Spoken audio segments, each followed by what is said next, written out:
Instead of hydrogen atom we have He+. तो He+ में nucleus में +2 चार्ज है 2e और इलेक्ट्रॉन एक ही है।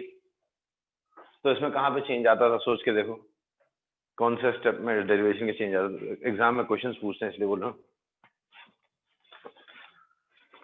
रिपीट करो सर।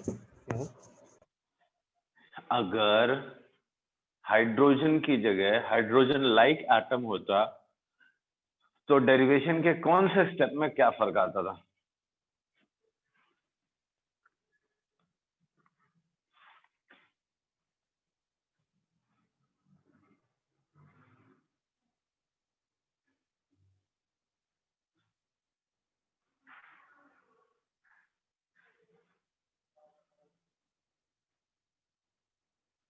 अरे देखो ना कौन सा स्टेप में, पहले स्टेप में नहीं आता था। पहला स्टेप क्या लिखा? Centripetal forces, electric force of attraction, nuclear charge ज्यादा नहीं हो गया?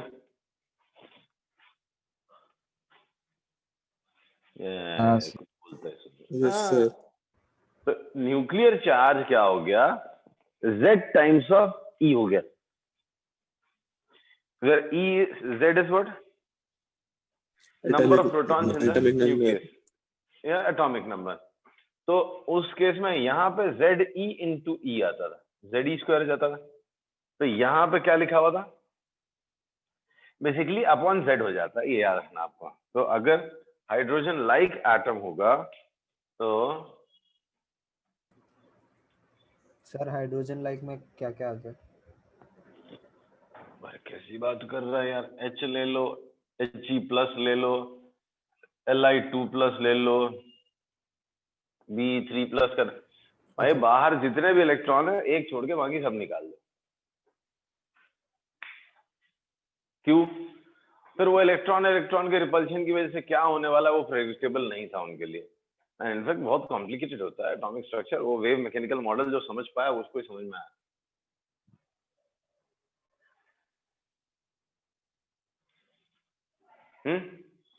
So for hydrogen like atoms, यही डेरिवेशन अगर मैं करता था हाइड्रोजन लाइक एटम्स, तो पहले स्टेप में चेंज हो के ये nth ऑर्बिट का रेडियस बनता था 0.53 n²/z एंगस्ट्रॉम।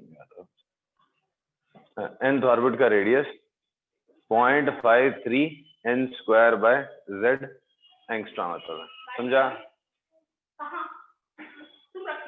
हाँ। Now try this. रेडियस हो गया।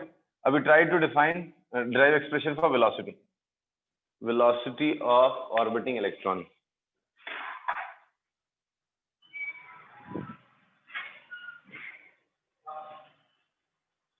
ये खुद से निकालो। तो रेडियस निकाल दिया है, दो इक्वेशन लिखे थे, उनमें से किसी में एक की जगह r की वैल्यू डाल दो तो v आ जाएगा। निकालो।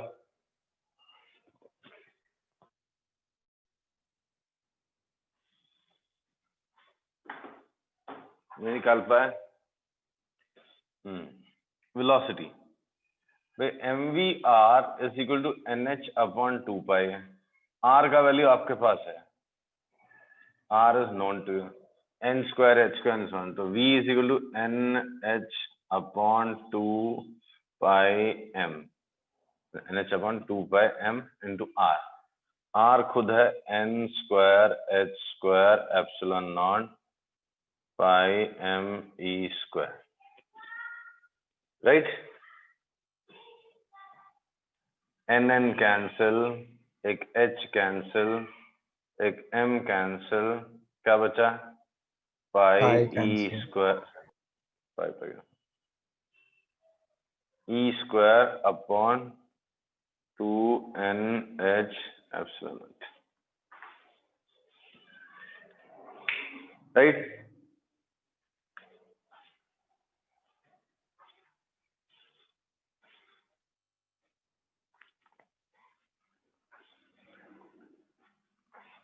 हमारा समझ में? अगर फर्स्ट ऑर्बिट की मैं बात करूं, फर्स्ट ऑर्बिट की, तो ये वैल्यू कुछ आएगी 2.1 into 10⁶,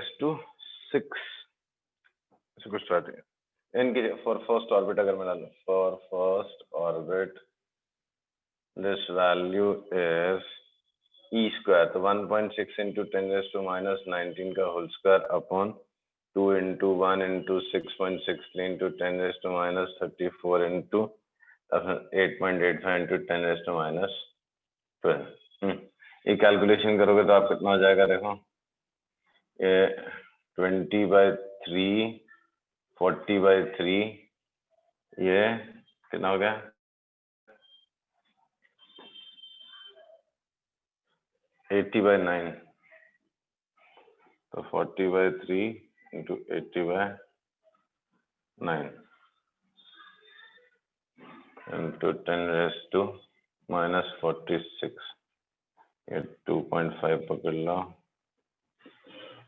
38, हाँ हो जाएगा 10 raised to 8, 8 2 0 हटा दो 10 raised to 6, so 9 3 से 27 into 2.5 कितना हो गया 64 के आसपास और 32 के आसपास।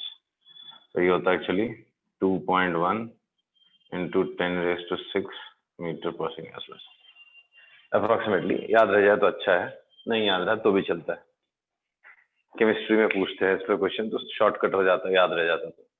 तो 2.1 into 10 raised to 6 मीटर पर सेकेंड के आसपास ये आंसर आता है, राइट? क्लियर ना? ओके।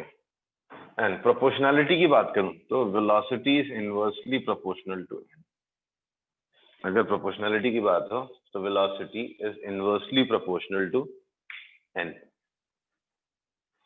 फर्स्ट ऑर्बिट का वेलोसिटी पता है तो सेकंड में क्या हो जाएगी, हाफ हो जाएगी, थर्ड में 1/3, टेंथ में 1/10, ऐसा जितना दूर रहेगा उतना स्लो मूव करेगा इलेक्ट्रॉन, राइट?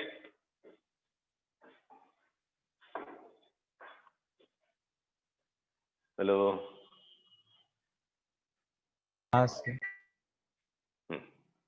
अब ये अगर मैं हाइड्रोजन लाइक एटम के लिए लिखता था तो क्या होता था? फॉर हाइड्रोजन लाइक एटम यही चीज क्या बन जाती थी? कहाँ पे फर्क आता था?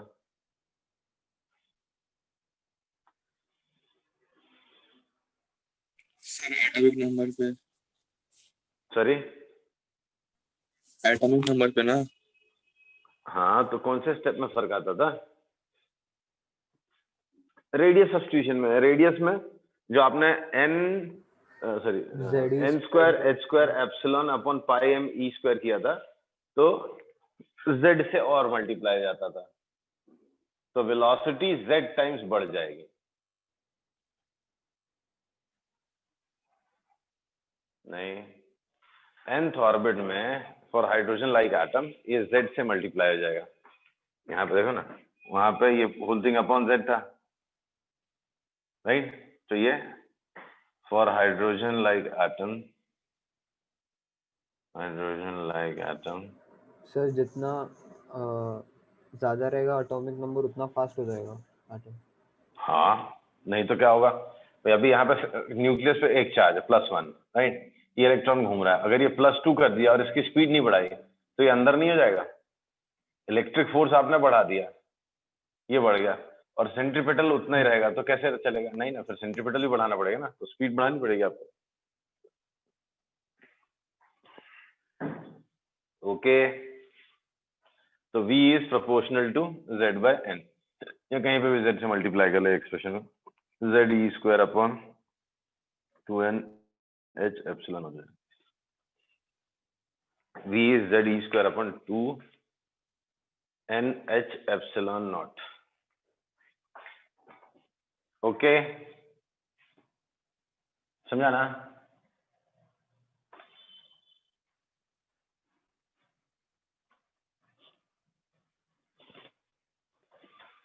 No, let's work on kinetic energy. Kinetic energy निकालो, अब तो निकाल ही सकते हो।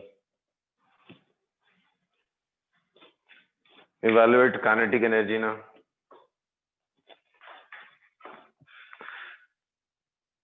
काइनेटिक एनर्जी निकालने में मत सोचने लगना भाई। Sir half m z square v square e raised to 4 by 4 n square h square e naught square। Correct. तो m e raised to 4 upon 8 epsilon naught square H square N square हो जाएगा, right?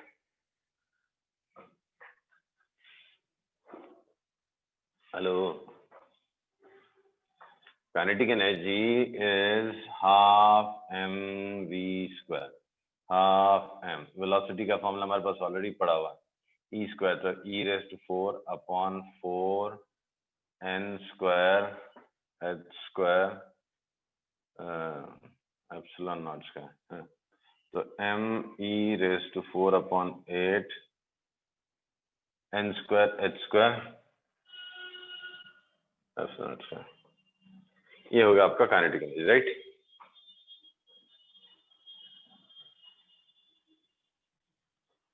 Hello,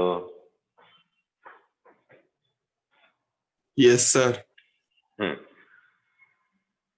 on the same इस line में potential energy कैसे निकालोगे आप?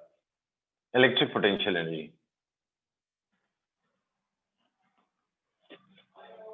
System of two charges, potential energy कैसे निकालते थे? How do you calculate potential energy of system of two charges? Sir इसमें ये सिस्टम में कौन कौन होगा? अरे एक इलेक्ट्रॉन है और हाइड्रोजन आटम की बात हो रही है ना बेटा, एक इलेक्ट्रॉन है बाहर और सर एक ई प्रोटॉन स्क्वायर है। हो जाएगा फिर। क्या?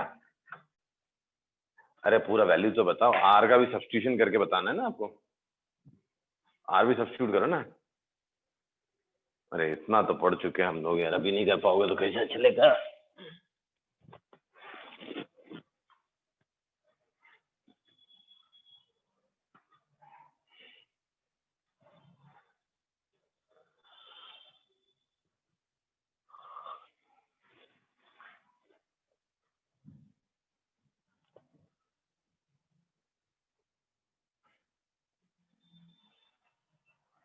Sir k q1 q2 by r वाले फॉर्मूला से करना। हाँ, और आर की वैल्यू डाल दो और के की भी डालो ना, 1/4πε0। Q1 Q2 में प्लस ई इंटू माइनस ही हो गया अपन आर, आर की वैल्यू डाल दो, देखो क्या आता है।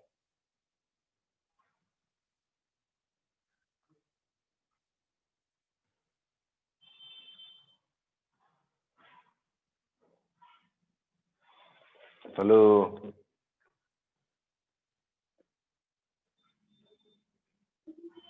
Yes sir. आया आंसर पोटेंशियल एनर्जी का?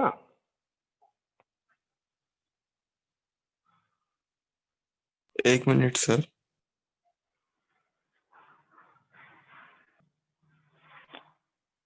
आया सर।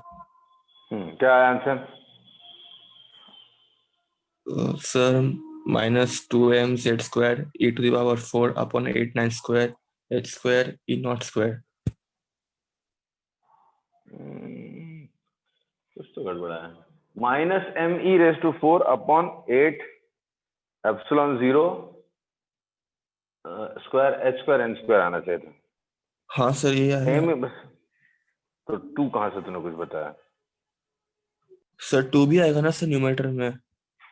नहीं, अच्छा डिनोमिनेटर में 8 बोला क्या तूने? हाँ sir.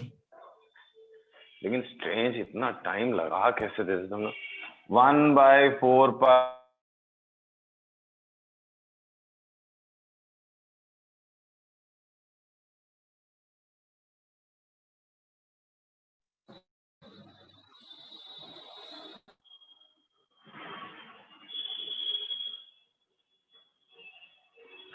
⅕ e into minus E upon R. R का वैल्यू क्या है? आर कितना था? और कहा गया? Sir n square h square epsilon naught n upon square pi h m z square epsilon naught upon क्या था? m e स्क्वायर है ना? हाँ सर। तो हाँ, तो -me⁴ upon 4π epsilon 0 square n square h square, ये आंसर हो गया। पाई नहीं आएगा, पाई me स्क्वायर तो सॉरी पाई क्या 4 राइट ना। टोटल एनर्जी कितना हो जाएगा? दोनों को ऐड कर दो, ऐड देम, तो total energy that is kinetic plus potential is, सब कुछ सेम है, सो ये 1/8 वहां -1/4 है, तो -me⁴ upon 8 epsilon 0 square h square n square. This is energy of nth orbit. Energy of nth orbit is minus me raised to 4 upon 8 epsilon 0 h square n square.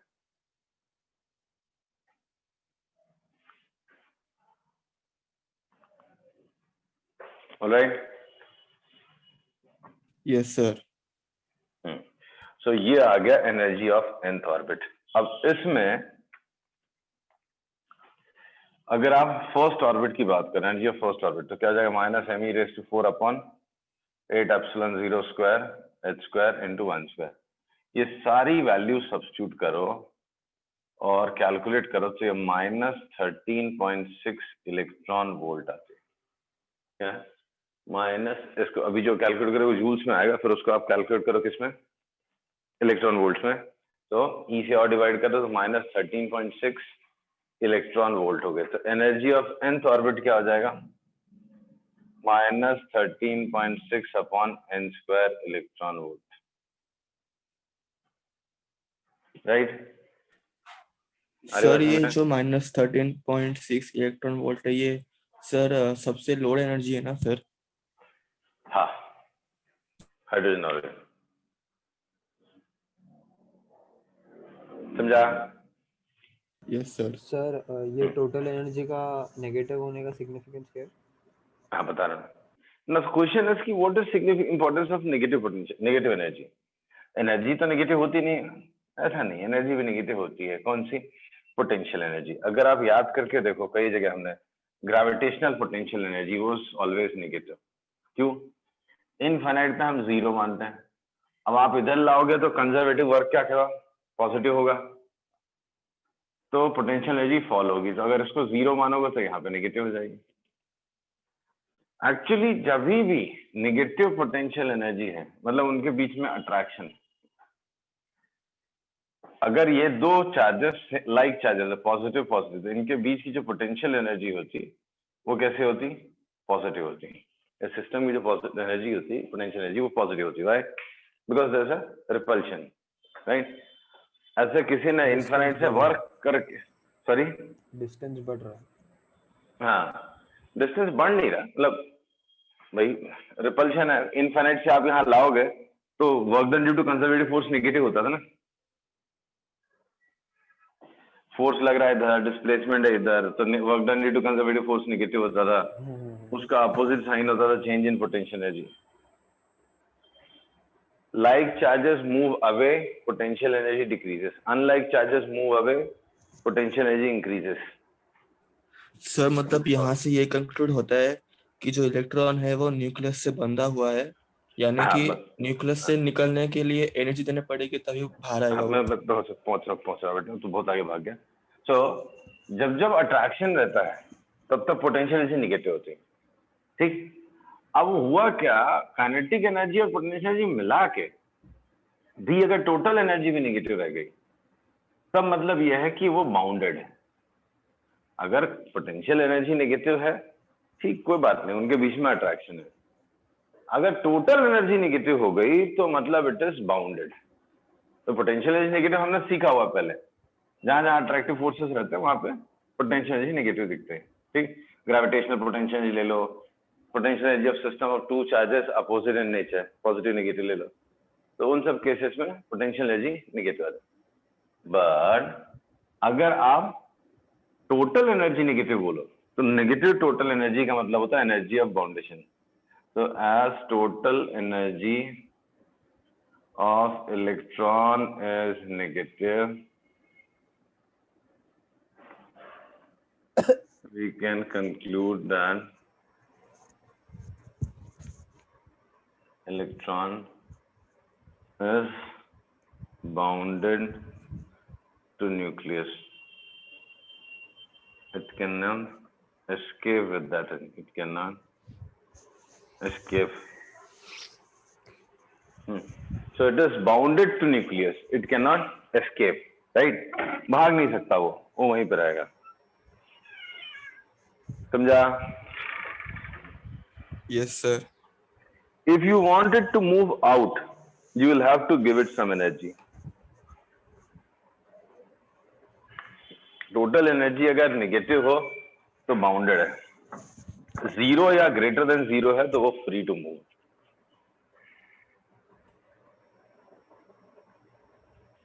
Sir एक हमारी बात doubt समझ था में? हाँ बोल। Sir, एक electron की जो एनर्जी होगी वो मतलब जिस ऑर्बिट में वो घूम रहा है उसके एनर्जी के बराबर ही होगी ना? हाँ, टोटल एनर्जी। आप हाँ इलेक्ट्रॉन सर, की एनर्जी निकालो या ऑर्बिट की निकालो, बात एक ही है। अच्छा सर। समझा?